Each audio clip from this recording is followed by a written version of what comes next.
Sur ces images de services d'urgence ukrainiens, un établissement scolaire endommagé par des drones russes. Ce secouriste explique que les blessés ont été pris en charge et qu'aucun mort n'est à déplorer. L'armée ukrainienne affirme que Moscou a lancé 82 drones sur l'Ukraine dans la nuit. Les frappes ont causé des coupures d'électricité qui ont affecté des dizaines de milliers de foyers à travers le pays.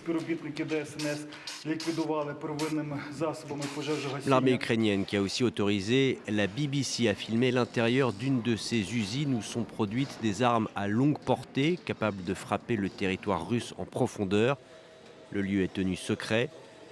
L'Ukraine a dû s'appuyer sur son ancien arsenal soviétique après l'invasion russe en 2022. Le soutien militaire occidental a contribué à moderniser ses forces et aujourd'hui le pays est à la pointe du développement de systèmes sans pilote.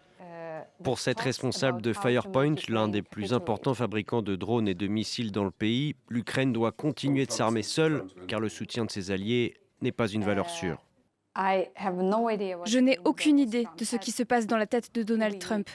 Nous ne pouvons pas nous permettre d'être pris dans des montagnes russes émotionnelles ou défensives face à un danger aussi grave.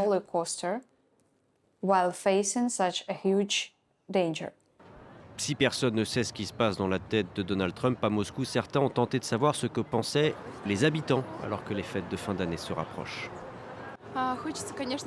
Bien sûr, nous voulons la paix. Je pense que nous la voulons tous, et davantage l'occasion de nous détendre. Je souhaite à tous une bonne santé ainsi que la paix dans le monde entier, pour que tout soit calme, pour que tout aille bien, pour que le rêve de chacun se réalise. De bien belles paroles alors que les décorations de Noël n'effacent pas les symboles qui rappellent la guerre en Ukraine, guerre que la Russie qualifie toujours d'opération militaire spéciale.